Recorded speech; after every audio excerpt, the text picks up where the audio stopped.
I think this is maybe the first time I've seen Wukong versus Na. Yeah, this is something that is very, very strong for Bin, though. The Wukong, you've got the innate rejuvenation, regen, whatever, healing, and you also get the ability to get the armor as well off the passive. The ability to jump in as well with the E and get a lot of damage off, then skitter away as the group. But Angel certainly is going to be putting a lot of attention towards this top side. There is the opportunity to go bot as well. It's just a little bit more difficult when you've got so much running away, when you've got so much escape tools on the Misfortune of the Seraphine.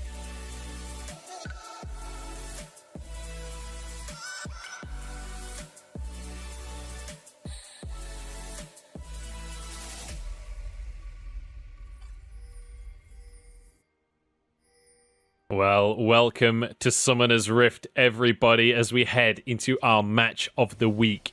It is FPX versus Suning, and our top laners are a rematch of the World's Final.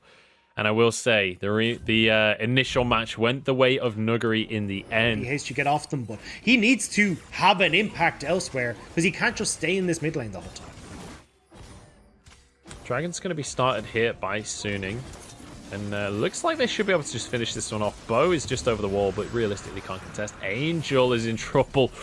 The ward nearly stops the lantern. SOFM flag and drag out to safety. Still has his flash available, so should be able to get out. Wings. Whether or not they can go for a dive is a different question, though. And I think they've seen better of it. Bullet time under the time. This is some weird ability usage across this skirmish. I'm not really sure whether FPX want this, but the hook from On forces a cleanse from LWX. Bo, very much an objective focus farm jungler. He's on towards this Rift Herald. SOFM has known exactly what he's doing every step of the way. Good flash from Doan B to deny the engage from SOFM.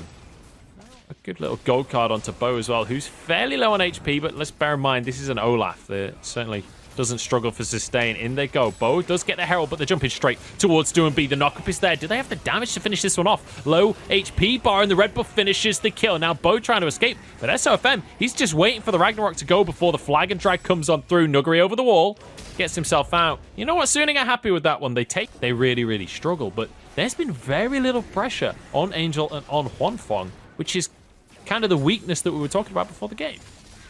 Yeah, I mean, look, the gold lead is going to go in favor of FPX with this push, though. Should be able to survive, though. Just going to grab a couple of plates. Herald will be cleaned up. Nuguri goes in onto Bin. Cyclone used as well, but Nuguri, he's alone in this one. The CC chain is massive. Has flash available, but he knows in this 2v1, he's actually going to commit the flash for this one. No way does he get out of this. Nuguri, how does he do it?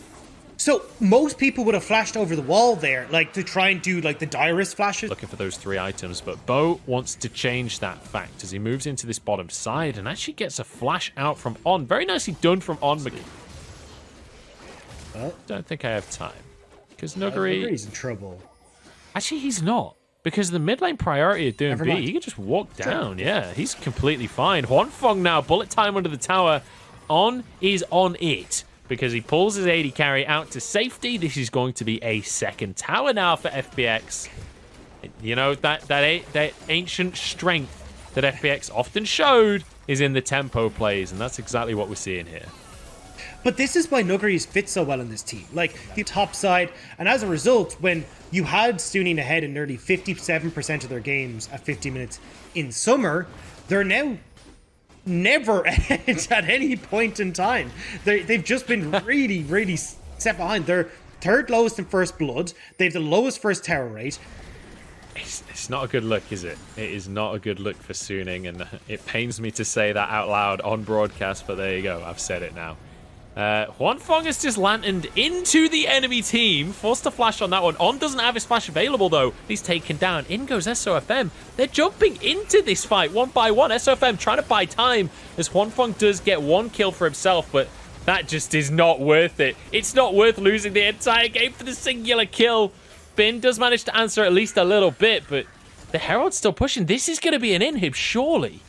This is an inhib pre-20 minutes. Like, this is absolutely insane. And again, This is just Suning losing it, like not playing to their composition, which is, hey, we want to get out on the map early. We've even opted in towards the Predator and Angel to make these early plays happen.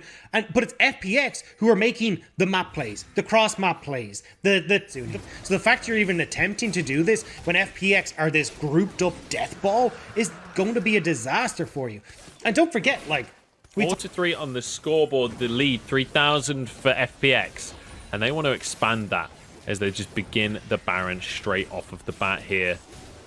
TF ult used here. Angel just going to regroup with the rest of his team. He's got a gold card, but he's just going to take a laser from doing B. Baron down to 3,000 as Suning try and encroach on the play, but this is the 5v5 that FPX would love to take. Meganar about to fall off, but so is the Baron. SOFM into the pit. It goes for the steal, and he finds it as well. SOFM getting away with it once more. Bo has isolated himself from the team, but oh, the ult just out of range on that one. Suning, they get away with it. 0 casualties. You don't 1,500 health there. You can't burst that down as SOFM, but instead, look at Bo. He thinks I've got 1 level advantage. That gives me the smite fight, but On's been found. Hang on, back to live, and suddenly there's a pick. Nuguri wants a little bit of more as well. Terrifying prospect, because with an open inhib in the mid lane, FPX are going to be able to find at very least that. They've got a wave on the bot side as well. Clear those up. And it's a concept that a couple of people have talked to, is that I know LS was very prominent for this, and I know Lyric brought this conversation up as well before, is that oftentimes you don't really want to, especially the mid lane inhibitor, take that down early, because you can just give a bunch of extra gold in towards these carries because you get the 90 gold by killing that super creep. Whereas the amount of pressure you can get towards a Baron or towards a Dragon is pretty minimal. So I do agree that in certain situations like this, it may not have been worth it.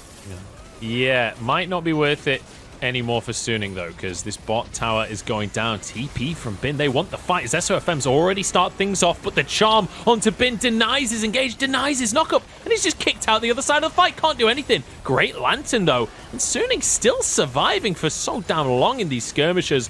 Hook onto Nuguri. The box is there to disengage as well, but FPX will claim their prize. They don't need the kills, they just need this inhibitor. This is so well done by FPX. That's 2 inhibitors down now, and 4 minutes until this Dragon. At this point, but he does no damage whatsoever. Yeah, and he's heavily reliant on Huanfeng to be that damage source. It's also, again, having to go towards the tier, because as we talked about, not having the mana flow banned, like, his build has just been so far delayed. 3k on the Baron as we're here again, and SFM is in the pit again, twice in a row. He gets the Baron for himself, but can they get the team fight is the question. Huanfeng is knocked into the team, but the bullet time takes him down. Bin desperately trying to salvage this team fight, but does he have the damage? The Gore Drinker keeps him alive. The Lantern is warded, and FPX take more. 3 kills, and they've got supers. They've got supers in bot, supers in mid, Baron up, FPX are looking to shove down mid lane. It's a 2v3 to try and hold on to this game as Suning. Still got 15 seconds on SOFM before he returns to the map. DoingB and LWX more than capable of finishing this inhibitor off. But because of that Baron steal from SOFM, once again, the ult is going to come out from Angel quite early on this one as the rest of Suning collapse as well. They're going to charge straight into enemy territory. Angel's in trouble, has to use the ult, will slide out. And Bin hasn't been spotted. If Bin has no flash though, and there is a ward in the bush, it's still going to be tough for him to get in here and get on towards FPX. They've now spotted him, and you can see that FPX have started to retreat. All right, Nuguri turning into Meganar, trying to get into the backline. In goes Angel to distract in the meantime. Bullet time not going to be enough for the smite from SOFM. The guy cannot miss. Into the fight they go, though. Can they win this one? It's all or nothing. Keep your eyes on Huanfeng. He's the only damage on the side of Suning. Going straight on towards Bo. Has a lot of damage, but does he survive the fight? Taken down in the end, and on falls as well. 3v3 now as Bin tries to chase down Nuguri, but he's just going to kite this one away. Angel getting crushed under the weight of FPX. Triple kill for LWX, and that's going to be game. It is going to be game point for FPX after a beautiful fight. Nuguri smacks him with the 3-man Gnar ultimate, and from that point on, it's a field day for FPX. Suning, you had no right to be staying in this game as long as you did. SFM tried his hardest, but FPX will come out on top. Can SOFM get the MVP even though he lost the game? Is that a thing that can happen in League of Legends? I don't know. I really wish. Regardless, FPX take themselves a win here in game number 1. And what an exciting